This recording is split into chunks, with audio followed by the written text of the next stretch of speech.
pendant de nombreuses années a accompagné Daft Punk et un peu partout à travers le monde et au travers de leur sortie de disques sur leur label indépendant qui était Roulé et Cris d'amour. Donc, enfin bref, et Tobias, qui tenait ce magasin, avait une petite échoppe en face de son magasin et voulait se débarrasser du magasin de disques. Concours de circonstances, je récupère les shops en face de son magasin et l'activité de disques qu'il avait.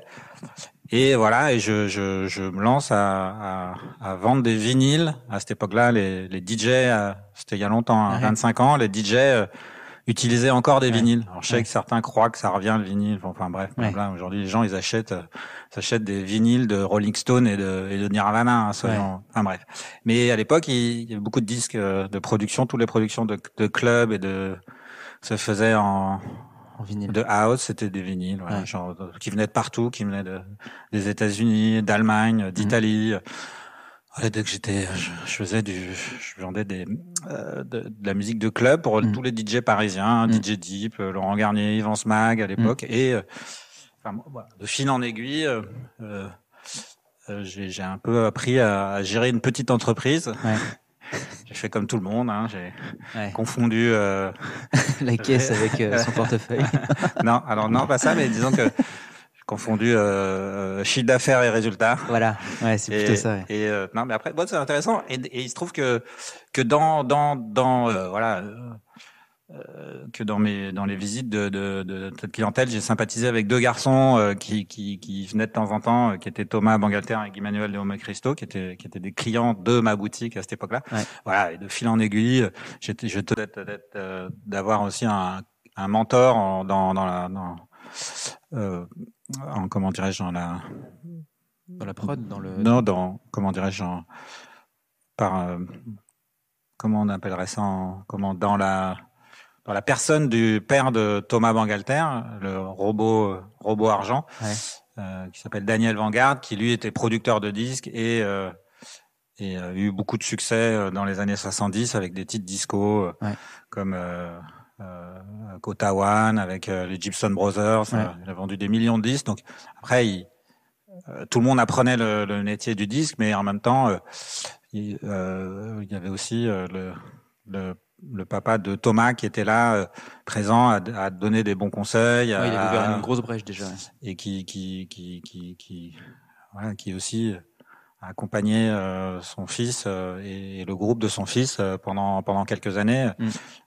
Et après, n'empêche que les garçons de Daft Punk ont leur autonomie, grande autonomie et intelligence et génie d'eux-mêmes, de clairvoyance et de vision. Je pense que c'est ça aussi qui leur est propre à eux, certainement. C'est ça qui fait la différence, je pense, aussi entre un groupe comme Daft Punk et d'autres qui n'ont pas connu le même succès. C'est des circonstances en effet de talent, certainement, à l'origine, de savoir écrire et d'être capable de composer des chansons qui touchent les gens de grande ampleur, et en même temps aussi d'être capable de savoir raconter l'histoire qui va avec les chansons pour qu'elles touchent les gens aussi encore plus loin. Et voilà, donc il y a toute une vision certainement aussi. Alors on appelle ça marketing certainement, mais qui est ou qu'on dit maintenant storytelling. Mais voilà, qui était que Daft Punk avait déjà maîtrisait intuitivement, avait en eux et savait exactement comment se présenter, quelle histoire ils voulaient raconter, qu'est-ce qu'ils voulaient donner ou pas, quelle partie de mystère il fallait créer pour créer de l'attrait. Tout combiné bien sûr avec une assurance d'un talent spécifique aussi, parce que c'est que le talent qu'ils ont qui garantit le fait que toute l'histoire qu'ils racontent derrière tient aussi parce que sans la matière originelle qu'est la chanson, il est compliqué de créer autant d'intérêt aussi, certainement. Donc ils ont une assurance aussi eux-mêmes de leur génie. Alors je sais que bon, je sais pas s'ils aimeraient qu'on dise ça, mais certainement de leur talent et de leur talent de producteur et de compositeur. Ouais. Et vous, alors, pendant ces 10 années, c'est quoi quotidiennement votre taf, votre travail? Qu'est-ce que vous faites? Je pense pas que j'ai forcément la possibilité de raconter la vérité, parce que le livre est à venir un jour. Ouais. Mais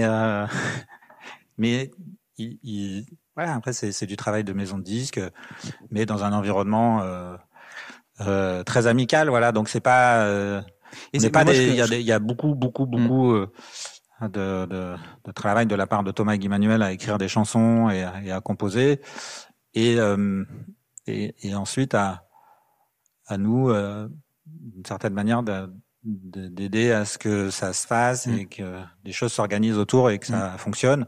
Maintenant, dans un environnement de travail très amical. Ouais, voilà. Donc, mais après, ça n'empêche qu'on sortait sur les labels indépendants de Roulet, Craie d'Amour, quelques vinyles par an.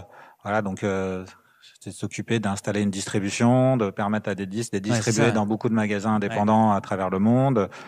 Voilà, et qui n'était pas non plus compliqué en soi, parce que en fait il y avait plus de demandes, il y avait pas non plus un travail commercial à faire parce qu'il y avait l'intérêt pour le groupe, pour la musique, donc il y avait aussi jusqu'à souvent répondre à une demande ou justement ne pas y répondre. Donc c'était pas vous aviez une démarche assez sélective sur pas forcément sélective, mais disons qu'il n'y avait pas d'investissement à faire en termes de démarchage commercial par rapport à aller chercher des potentiels clients, puisqu'ils se présentaient très spontanément au groupe pour acheter ces vinyles-là en question. Voilà, mais après c'était qui est une époque un peu dorée et